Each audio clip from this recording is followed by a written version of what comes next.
my name is Victoria Baskin-Copy. Can you all hear me? Okay? Yes? There's a few hands up. Like a rock star. I have some notes to read from because I'll be talking about Feral Atlas today. And there are a million ways to come into this project, as many of you might know if you have gone to the museum and seen it already.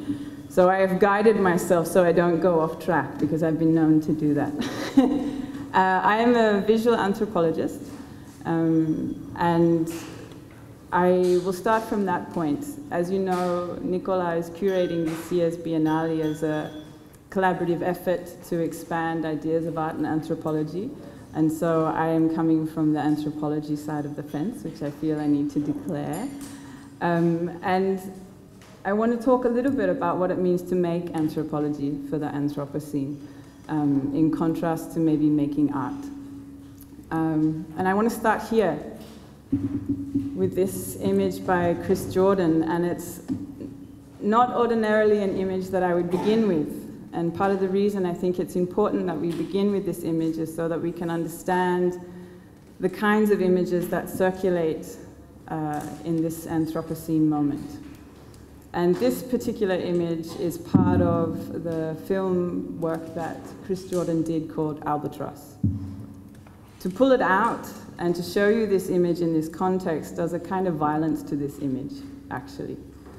Because what Chris is asking us to do in Albatross is to sit with the collective consequences of our actions and to meditate. And he is a Buddhist and a filmmaker, and he uses his camera as a way of extending that meditation to us so that we might slow down and stay with the grief of our actions on the earth. So for Feral Atlas, our biggest challenge then is how do we also tell these terrible stories in ways that people will stay with them. When you see the albatross falling apart and the single-use plastics continuing to live inside its body, you have a kind of disbelief and a shock and a moment of being stunned into silence, and there is an overwhelm there that stops people moving forward or moving at all. And Chris is telling the story of where all of our plastic ends up. As we know, we're talking through the 7th continent for this Biennale. The plastic ends up in Midway Island, where albatross collected off the ocean like a kind of soup, not able to tell if it's food or if it's plastic, and then fill the bellies of their chicks with plastic unknowingly. And as Chris says, they can't know what's killing them because they don't know about these human systems that they are a part of. And so there enters part of the challenge of what Feral Atlas is trying to do. How do we tell these stories of a more than human Anthropocene? And how do we tell them in ways that people don't look away? And how do we create new kinds of attention that people can sit with and absorb and take in and find new formation? So Feral Atlas is a project that brings together natural scientists, humanists, artists, and designers, and at its heart is a set of reports, essays, and artworks that are each based on first-hand research on issues that, taken together, we feel make up the Anthropocene. They're not meant to be comprehensive. They're meant to inspire future research, discussion, art, advocacy, and we're trying to invite a new way of thinking about the Anthropocene, which is a gateway to new kinds of research across a so-called two-culture divide that we talked about at the opening, that's separated humans and non-humans. So I want to introduce to you Anna. Anna Singh is one of the directors and curators is perhaps a better word of Feral Atlas. And as you'll see in this next piece, it's actually a small slither of Anna, it's her hands, and she's in conversation with Armin Link, who's also another fantastic collaborator in the Feral Atlas Collective and is with us here today. And working with Armin's archive, Anna and the team have built up an understanding of infrastructures that are creating the Anthropocene, and we've been looking through his film work. And I just want to play a really short piece from Armin and Anna's, I made it Arma, it's a new character, the table theatre collaboration, and the full film is in the space if you'd also like to see it in its correct form as well, because it's to be viewed downwards, and I'm putting it up on a wall for you. but it introduces her sense of what she thinks Feral Atlas is and this Anthropocene moment. How have we gotten into the situation where the organisms around us are dying? This is a picture of a forest in California, and all these red and white trees are dead of sudden oak death, a disease that has just come to California, brought with the commercial nursery trade. But it's just one of many plagues around us these days. So many species are being extinguished that many people are talking about the sixth extinction, a time unprecedented in its speed when many kinds of organisms around us are dying. Humans have modified the earth since the beginning of our species. Even before modern humans, burning the landscape changed the ecology. But something is different about the last 500 years, where a set of infrastructures that change water, land, and atmosphere have come to dominate world history through the projects they've made to facilitate invasion, empire, and capital. Feral Atlas is a project I'm working on with colleagues to try to focus on how these infrastructural projects have made a big difference and how they help us to understand the Anthropocene. You might think that the Anthropocene can only be studied at a planetary level, but by following infrastructures, we argue we can see the partial, fragmented, uneven nature of the Anthropocene around us. So Anna is talking about a fragmented Anthropocene, and I think this is the best way to come into Feral Atlas, because we believe that you have to reach for it at a very located level, but also at a global level. And so we follow infrastructures that extend themselves to be understood as patterns and rhythms and processes of human attempts to master the planet, or to command it, or map it, and design it. And what are the undesigned effects on the non-human relationships around those attempts? So in conceptualizing the Anthropocene, it's also performed through a fragmented multi-project of Feral Atlas itself. It's a collection of stories in multiple voices. So we have filmmakers and artists like Chris Jordan and Helene Schmitz, who is also here today, to scientists like Susanna Blackwell, Martin Vodopich, and anthropologists like Niels Bubant.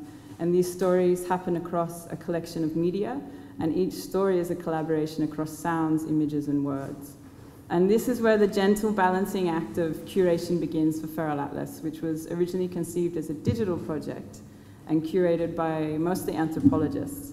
And it's a large-scale digital humanities experiment that we have been invited to bring into this very physical space, into a dialogue with an art world. So one of the key challenges for us has been slippages in language, actually. So where we have created for each story something called a thought bomb and a flow map, scientists and artists have been trying to work out, what are the different kinds of aesthetics we're attached to, and where are we allowed to speak from, and on whose terms. So these became scenes of contestation for us that we had to carefully negotiate, and sometimes with people pulling out and joining us again and giving up and joining again, and it's that properly emergent form of a project, where this particular artwork by Russell Ashley stands as a map, which in a project alongside cartographers and scientists is a really challenging thing to suggest for them. This map tells the story of the introduction of the cane toad into Australia, and it sits along a broader story here where we can see the text as it comes to be designed in the space. But I'll let you sit with the image for a moment. The cane toad is brought to Australia to assist with eating the bugs that were attacking the sugarcane fields in the north. And these kinds of monocultures have become a marker of empire building around the world. And in this case, the cane toad slowly decimated the local goanna population. For Ashley and his family, the goanna is kin, as well as a food source. So the cane toad continues to take over our country still today, with no evidence that they actually did the work that they were brought into the country to do.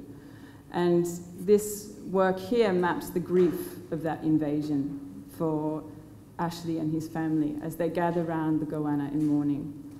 When we put this into the space, we had to put this work alongside Ashley's words, Feral Atlas tries to also reflect about how it is that knowledge and its form that it comes in can perform a kind of politic all over again and further colonize somebody's voice. So from behind this work, as it sits in the space, plays a worry song that describes the way the goanna moves. And in describing it as a living thing, it compounds its ghost-like experience and absence from the world. So I will just play you a little bit of that now.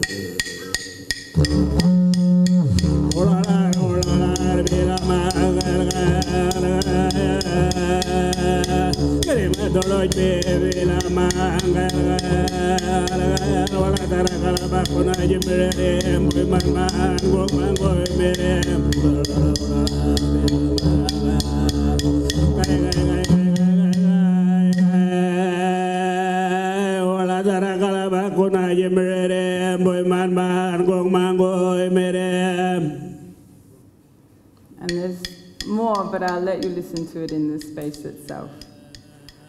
As anthropologists, our job is to allow this story to be told on Ashley's terms. He's a strong contemporary Indigenous voice, also participating in reciting back to us how the Anthropocene has come to be for him at his local space and level. It's also our job to allow this piece to sit alongside the steady gaze of the scientist. So the world as we know it is organized through particular hierarchies and binaries that are no longer serving us. And it occurs to me and to Feral Atlas that we need to recalibrate them wherever possible. And so curating Feral Atlas as an exhibition became a moment to perform this.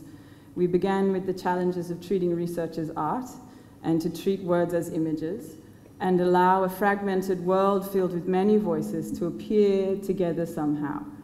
So this is another work by Martin Vodopich, who is a marine modeler and scientist.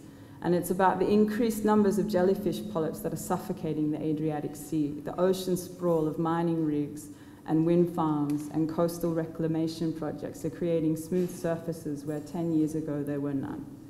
So the moon jellyfish, unaware of the human desire for power and gas and money, is just quietly proliferating on smooth surfaces where there didn't used to be any. And they destabilize ecologies, and their ferocious appetite means that they dominate different ecosystems, and when they die, their carcasses tip the nutrients in the water. But for Martin's piece here, where we have designed his quotes into the wall, and then sit the quiet jellyfish, very small, just continuing to proliferate, unaware that all of these human interventions into the ocean mean that they are now clogging power stations and filling the engines of boats and disrupting whole spaces that they are unaware they're unwelcome in. This small scientific video tiptoes into the Istanbul Bienali alongside a cane toad canvas from northeast Arnhem Land, and I'm not sure I can claim that they belong here yet, or that this experiment in dipping my anthropological toes into the art world has worked. But I did have a really profound moment with this guy, who's a really young, I don't know if Big A is here, but she brought Ben into our space. He's a young Turkish climate change activist. And they, you know, it felt very awkward for them to get photographs all through our half set up space. But what I thought was really beautiful was that his passion for collectivity. And I think it's a passion for collectivity that really matters. And how we find space for that in places where we are still celebrating oneness and individuality, I'm not sure. But for Ben, it's a very urgent necessity. And to bring a certain politics and poetry and collectivity into this space and to have him engage with it seemed to be a really promising response for me. To draw these disparate strands together and to put all of the tensions of sameness and difference to work in our exhibition has been the key effort. And as it ends, we have a wall with 110 names with the members of our collective who were the members at the time. It's grown a little in some places and shrunk in others. But this roll call of participants spreads across the wall like a flock of birds or like a rolling waves of an ocean. And as my co-curator Jennifer Diga says, front row, this is actually not about virality in this moment. It's about finding formation, and a new kind of formation that takes its cue from a more than human world. And this moment is about finding new formations to live in a dying world. And this has to be driven by new collaborations that commit to talking across our disciplinary languages, where Anna Singh, on whose name we're invited to this table, is one of the many voices of a collective flock, driven by poetry and politics, and where I step forward for this brief moment to lead the flock, and when I'm done, I fall back in line to a collective that's also trying to seek many different ways of being and acting in this moment of Earth crisis. And I think that's Feral Atlas. It's fabulous. It's fabulous.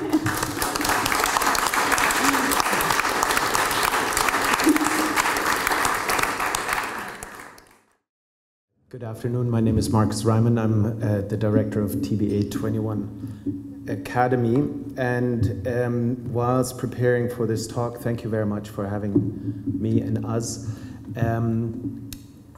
I realized that Turkey in general, but Istanbul in specific, plays a very important and reoccurring role in the organization. To tell you, or just to give you a little insight of the organization that I come from and this program the Academy has emerged from, I need to go a little bit back. It's a foundation called Thyssen-Bornemisza Art Contemporary, which was founded in 2002 by Francesca Thyssen-Bornemisza. At the time as a collection, and then relatively quickly she understood, it's the fourth generation of collectors, she understood that just continuing the collecting activity as her father and grandfather did by having an intimate relationship with gallerists and auction houses was not necessarily the way that she wanted to engage with art and artists specifically. So we embarked on this rather elaborate and complex commissioning process, very much driven by collaboration with the artists, so very close in the production process and in the research process, but also with other institutions. And this is the first commission that we have ever embarked on. It's by a Turkish artist called Kutluk Ataman, and the work is called Küba. It was a co-commission with us in Art Angel in London. This is the presentation in London, but what we did at the time, and this is kind of speaking to the spirit of the foundation, was that this was the year of the EU expansion to the east. The EU welcomed 7 new countries into the Union, and all 7 of these countries bordered or were touched by the Danube River. So we put this work on a barge, traveled up the river, and asked 7 contemporary artists from each country to respond to this kind of work. And this work was created with a Kurdish community that was outside of Istanbul and was swallowed up by the city in its massive expansion. This is the work. But just to give you an idea of the kind of practice that we developed over time, we at some point had an exhibition space in Vienna. This is a work by Ernesto Neto, which he co-authored with the Hunikuin Indians after spending a lot of time with them in the Amazon River. We recreated, or the Amazon forest, we recreated a kupishao, which is their traditional longhouse, meeting house, and organized for 18 of them to come and be and spend time with us in Vienna, which clearly opens up criticism to exoticism and all of that. But it was only after going to the Amazon ourselves to actually inaugurate the exhibition there and see if they wanted to participate that we agreed on doing this. Last image I show you, or the last project coming from TBA21, is Olafur Eliasson. Also again, the exhibition space reacting to the last wave of migrants. that at this time, all of a sudden, coming from everywhere in the world, morphed into this amorphous mass of refugees and migrants, and were kept in camps in Austria. It was very, very hard to engage with them, and together with Olafur, we created this rather elaborate project of shared learning, all around an object that he designed that could only be assembled with 2 or more people. So it was always based on collaboration. The exhibition space turned into a production facility, and the audience was always participants, and it turned into this. This going back to Istanbul is the morning line again, rather elaborate, just to give you an idea of the projects that we have embarked on. And touching on Turkey again, this is the Dardanella, named after the Straits of Dardanelles, which is the narrowest pass between Europe and Asia. It's a strait, and the boat is named after her. We found the Dardanella in 2010. In 2011, we decided that we wanted to embark on a project that is focused on the ocean. And the ocean, because the organization that I come from is so fascinated with change. Being situated in Vienna, massively motivated and inspired by this moment of rupture in '89, where this whole geography kind of rearranged itself, and really was interested in exploring through art and artists this moment, cause and effect of change, right? And so we asked ourselves, can we allow ourselves as an organization, as practitioners, to actually think from and with a system that is constantly in change? Can we think from change, and can we think with water? And that is how the Academy emerged. And in the beginning, it was literally an artistic project where we wanted to give artists the possibility to have this immersive oceanic experience on this boat, and to kind of layer more and more information. We started curating these exhibitions around them with scientists, with environmentalists, with indigenous communities, with lawyers, and so on. And we did a couple of things. So this is Jana Winderin, photographed from below. And she was doing, and is still doing, an ongoing project called Silencing the Reefs. Relatively quickly we understood, going out there, although I did a lot of preparation embarking on this project, I understood immediately after spending some time with scientists and environmentalists that I had no clue. I had absolutely no clue about the ocean, and then it turns out that collectively we have very little clue about the ocean. And if we just put it to one discipline, the science actually admits that they have explored 5% of the ocean. So all of a sudden, this collaborative thing that we try to provide, this space for sensing together. And I think the panel before, don't know if you were lucky enough to listen to all the artists, but this turned exactly into the question: how do we provide an organizational structure that allows this kind of sensing, of meandering, of following instincts, of following new clues, of all that, but also force ourselves to draw the consequences, right? What does this mean? Because I think it is great that we invite you to this space and you can show, but at the end of the day, what does it mean if it's not only a commentary, right? So the question becomes, how do we as an organization allow ourselves or force ourselves to act upon these things? Another project that we did was on Cocos Island. Cocos Island is an island off the coast of Costa Rica, 250 miles off the coast of Costa Rica. It's the archetype of all treasure islands. Supposedly the treasure of Lima is buried there, which is the biggest pirate loot in the history of pirate loots. It is also a UNESCO World Heritage Site, not because of the beauty of the island, but because of the marine life around it. It jumps up from 4,000 meters below sea level to 800 meters above. It's the only island in the Eastern Pacific that has its own weather system, and it can disappear like that, which made it very attractive to pirates. But it's also very attractive to hammerhead sharks. And after being declared a UNESCO World Heritage Site, It has a 12-mile no-take, no-fishing zone around it, and the Costa Rican government provided this site with 6 park rangers and a boat to protect the site. Costa Rica is also not just labeled very green, it also has 3 private Taiwanese ports, out of which every day hundreds of thousands of shark fins are flown out. And so on this site, every night you have 30 illegal fishing boats with long lines pulling out the sharks and chopping off the fins. And so we as an art organization asked ourselves, as we come by there, how do we intervene? And we went through the history and realized that that they're very clearly stating that it's the only place in the world where you can't go treasure hunting. They didn't say you can't bring a new treasure.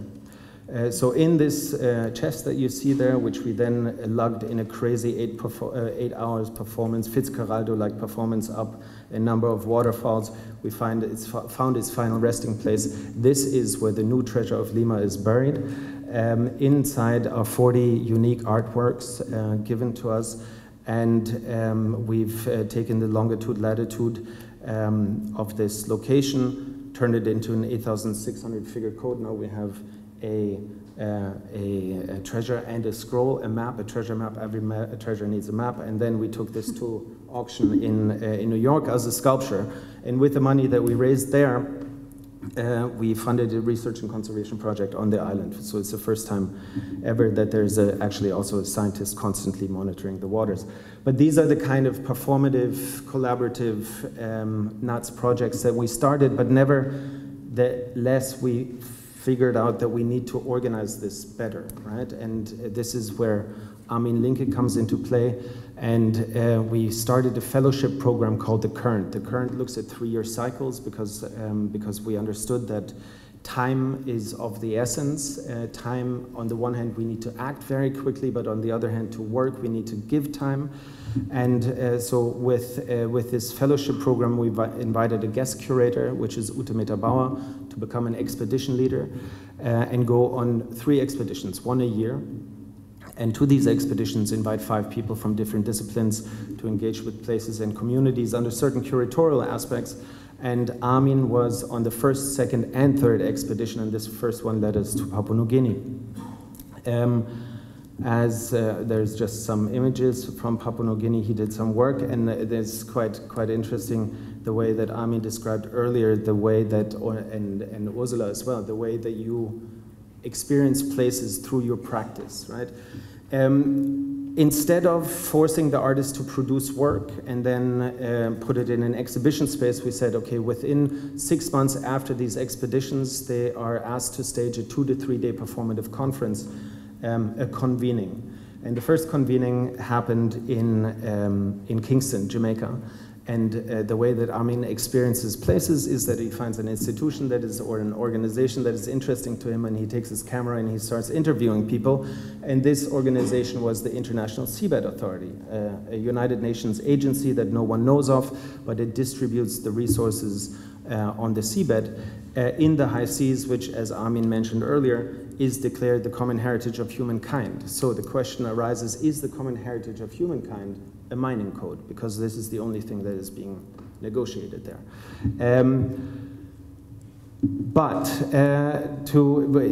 Just to see, it's like it's between performance and here in a photographic work of Armin, Laura Anderson-Barbata did performative work. There was a beach cleanup involved, and then a kids workshop, But just to say, we then understood that this work that Armin is starting to do, these questions that he's starting to raise, are so important that we wanted to, again, to follow these deeper, and embarked on a 3-year commission.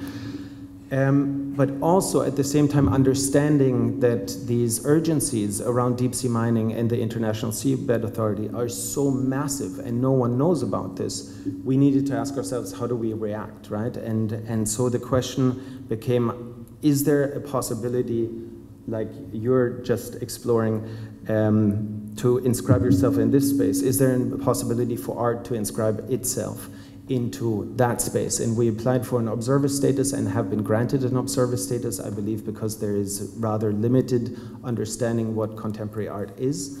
and everybody is happy about beautiful images. So yes, why don't you join our club? So that's how we got in. It's a Trojan horse. It's fantastic, and it has become a new side of production. But then also Armin was the first artist, or the first person ever actually, to be invited to document a whole entire annual meeting, and it turned out to be an historic meeting because the new Secretary General was elected, and with this character there is an acceleration for the mining efforts on this planet, or in the deep sea.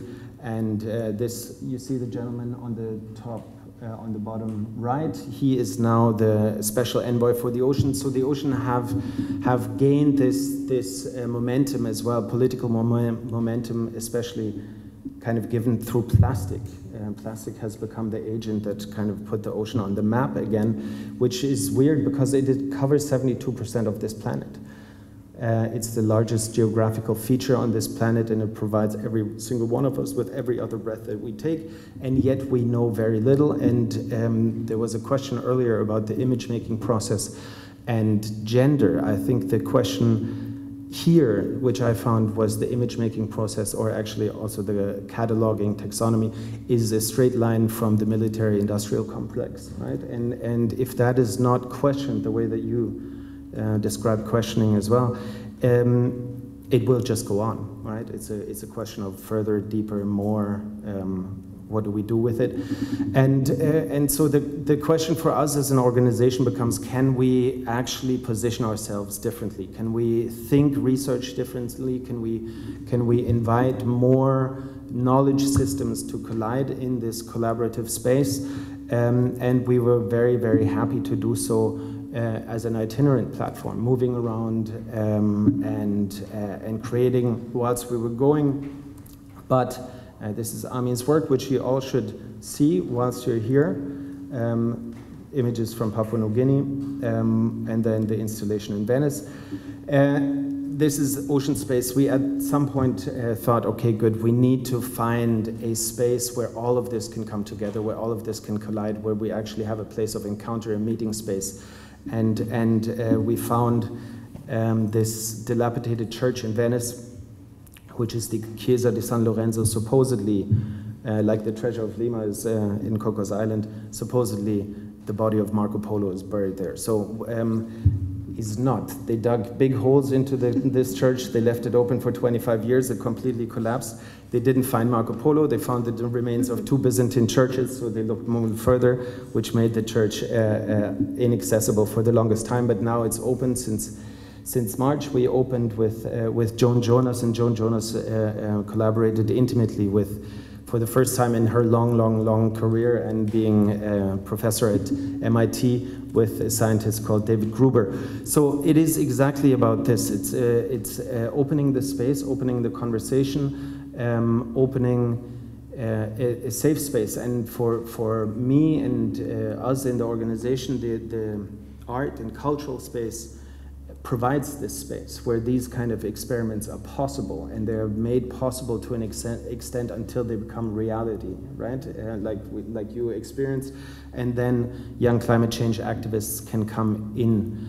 But organizationally, it also raises this challenge of how do we allow, as an organization, flexibility, growing, morphing, to support a collectivity which we need. To tackle these urgent questions that we are all in the midst of. And I think it is up to culture to find an answer, to formulate a positioning in this time, because this narrative of it's 5 to 12 and we're going to be able to change it if we just put our effort into it or put more scientists onto it.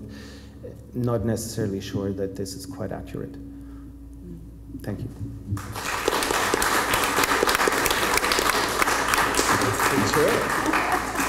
This chair is amazing. It makes us all smarter. Yes,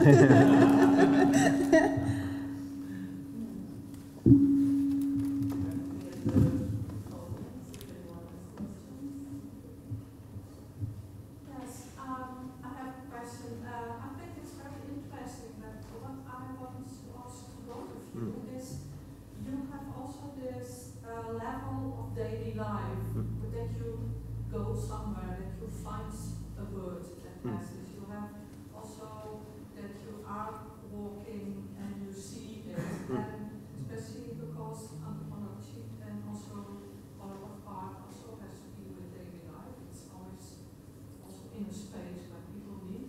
I would like to have you comment on that, because there are future visions, but there are also, of course, they have to match the daily life. So I'm curious how you.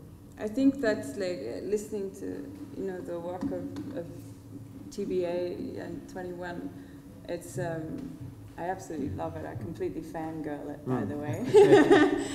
But for the anthropologists, and this is the difference of art and anthropology, and it's that question of on whose terms are we telling the story? On whose terms is the intervention driven?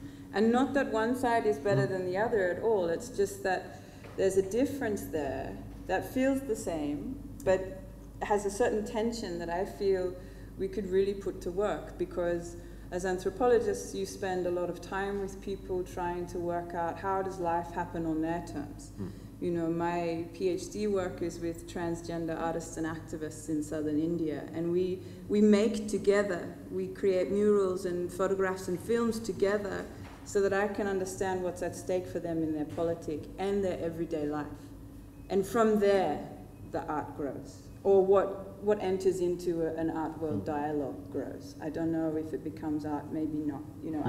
That's still a question for me, sitting in this fantastic Bienali and having these incredible conversations with people, is, where are the boundary lines here? But when you say when it becomes art, Yeah. then think about form. No, always thinking about form, of course, but it's like the dialogue shifts, the investments of value and aesthetic shift, a particular ethical attention shifts. And not that they become better or worse or higher or lower or any of that. It's more that in this space we contain this, in this space we contain this. And what would happen if we force them to collide? Exactly. And that's exactly what you're, and as Marcus is rightly saying, it's fantastic to have these everyday moments and visions, and my idealistic heart will never give up. But you do collide with certain economies and institutional, and even Feral Atlas does that, where we are responsible to certain institutions beyond art because they're universities, or you would have, you've encountered this as well. So how do we wrestle with the emergent unpredictability of collective projects on the terms of people who are not known and perhaps not valued and not heard, and put them into these spaces where they need to go because it's urgent now, time's up. So, and that's why meeting Ben was such a profound experience for me, because he speaks as though he's got 1,000 years in him already. I don't know where that comes from, and to feel that those 2 feet on the ground, he really had his feet planted and talking from a very practical space. So if my dream is to respond for him, like I'm sure yours is too, like how do we do that? And make sure people are paid for their work and cared for, and it's a beautiful question, because that's where the tension is. How do we encounter the everyday and bring it here? For us, similar to the work with the International Seabed Authority, right, where you have to go, and it's nice that they invite us, but now we have the responsibility to do something, right? This is the thing. We have initiated 3 conservation sites and are still managing one with a close sister foundation, and just that work, right? That you kind of in this more abstract, discursive, more big thinking discourse that you're, I believe, alluding to right now, that you can actually step into this moment, and where you think it's so clear. Why don't we do this? Why don't we do this? It's so easy. Where's the political will? Well, then when you run such a site in Jamaica and you understand that all of a sudden 24 fishermen can't go fishing there anymore because you just locked off that site, then again you have a responsibility of dealing with the lives of these 24 people that have been fishing there over, you know, it's nice that you facilitate the conversation between a fisherman and a scientist, and you say to the scientist, you should really know, talk more to the fisherman because he has a different story to tell than your censor, and that is valuable knowledge, and probably maybe more valuable knowledge. That's the one thing. But on the other hand, someone that has chosen a profession that lets him go out in the morning, catch fish, bring him to market, collect money, feed his family, and you all of a sudden say this is not possible anymore. It's on me, right? And so now I have to deal with this, which gives me fantastic pleasure to deal with and imagine and you know, work around and structure it like I would structure a commission as well, this kind of thinking, because I don't know, right? I really don't know, but there are many people out there that know, that have done it before, that listen more to me or are more interested in the question because it comes from an art organization and not from an NGO, right? So I'm constantly negotiating the values and the kind of the intrinsic, you know, this kind of authenticity that is given to an art organization, an organization that deals with artists, because I think that is the agency that artists have. They can bring people together around a table and they're not being questioned for it. Not because they have an agenda, a political agenda or an economic agenda or something, but because we trust artists to do this and to come up with something great. Yeah. So yeah, it's and that's what I meant earlier, right? In the beginning of the conversation, it is these times ask for new organization, new setups, new but then operating from the art and cultural space comes with a certain kind of limitation as well, right? So, and then I have a board, and this board then says, "Why is this art?" And then I say, I don't know. Right? So, yeah, these are also day-to-day problems. Yeah. Lots of dilemmas, but fantastic dilemmas to have. Yeah. It could be so boring. Yeah? Never. No.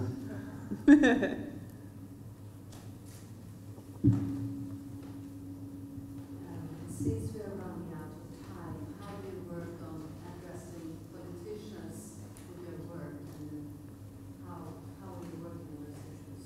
Because it's at the end of the day, it's political decisions. That's a good question, because I'm not sure anymore that it's a political question. I don't know if I'm not on the 7th of October sitting on in a junction in London and getting arrested, right, with the rest of the Extinction Rebellion. I'm not sure what makes more sense, because they do have power, right? So we try to more and more invite politicians. We try to bring policymakers into the fold, right? Like Armin said, at one point we co-hosted simultaneously a symposium where we kind of elaborated on these topics, conceptual topics around the ocean, and at the same time had the International Law Association with us, who were thinking about the legislation around sea level rise. Because, believe it or not, there are some political players that are really interested in other nations disappearing, right? Because it opens up fish stocks. So there are absolutely crazy absurdities that need to be addressed and very few people know about. But then we try to bring them into the fold. And the question then also becomes, how do we open these spaces to people that actually don't want to hear it? Because now we sit together and we kind of agree on that this is an interesting topic, and we're like super cultivated that we're having this conversation amongst each other, and we should really do something, right? But at the end of the day, it's the people that don't want to hear it. They should be here, and we should be talking to them, which is at the International Seabed Authority. That's what we're doing, and it's not a good audience to have, I can tell you. And I think, like, for Feral Atlas, it's the effort is to create an open source collection of publications of all these voices. You know, you read Clive Brazier on Dutch Elm's disease and you're completely confused. But then you look at your kudzu photographs, Celine, and people will get a hold of that. So there are different ways for people to hold the story inside them, and to make that open source and to make that accessible at a time where popular information is so easy to get a hold of. So how do we allow all of these different kinds of voices who are actually on the ground doing long-term research and looking at something to sit with you in your living room or wherever you are looking at this piece? So, you know, there's no suggestion that that will reach a political leader, but in the same breath, where is that power? Is it at a community level, at a populist level, or is it at that top level? And that's a question at the moment as well, and one that's really important. So for us, it's that idea that we can make this available, and everyone, as you know as well, is donating their time to Feral Atlas and giving it up freely to the world. And I think there's something really powerful in that. So thank you. I think the other question, I mean, the question that strikes me always is yes, how do we reach this political level on the one hand, but on the other hand, how do I respond, right? Now I have this invitation to come to Istanbul. Should I really get on a plane and do it? This is for me, right? We sit here and we say, okay, we have these urgent topics and we want to be someone that acts upon it, but nevertheless, many of us chase around the world, meet in rooms that are climatized, have the same conversation over and over again with the same crowd of people, and the first thing we say is, are you going to go to Hong Kong next week? Right?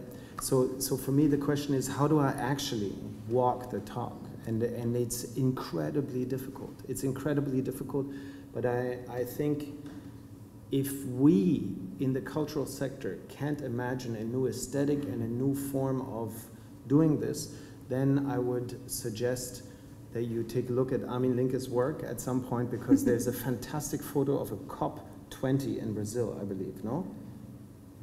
COP19, where there's a plastic tent erected in the center of a football pitch, an empty stadium, fully climatized, and in this climatized, empty plastic room, there are hundreds of policymakers discussing the climate. Right? So the question is, how do we not become these guys? That's for me the question, and that's the work that we kind of need to do. That's the work that I'm in a complete dilemma, right? Because my carbon footprint is off the chart. I personally work on the ground, coral restoration, mangrove restoration, seagrass restoration, doing what I can, but nevertheless, mitigation is not sure about it. So the other day I was at an opening where members of Extinction Rebellion were sitting on a panel, big opening in London in the Tate, and we were all talking about exactly these topics, and we're more drastic, right? Extinction, extinction, extinction. Other species every 20 minutes, I think they say. Ourselves, not sure. And at some point, I needed to think and looked up, and the whole ceiling was brightly lit up with neon lights. And you're like, wow, this is like, it feels so good to sit together and talk about all of this. But then when you let your gaze kind of drift, and you see, it's like, the Tate then said, okay, 10%, we're going to cut our emissions. They did something, right? It's going to be very simple.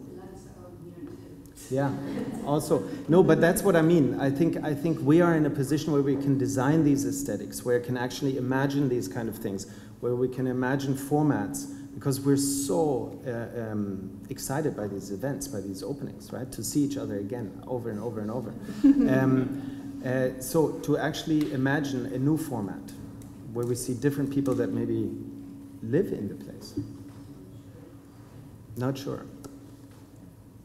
And now it's open.